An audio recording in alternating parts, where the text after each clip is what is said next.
വരും ഒരു തലമുറയ്ക്ക് ഇവിടെ വാസം സാധ്യമോ?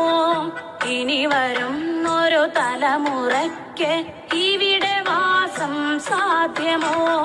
മലിനമായ ജലാശയം, അതിമലിനമായൊരു ഭൂമിയും, മലിനമായ ജലാശയം, അതിമലിനമായൊരു ഭൂമിയും.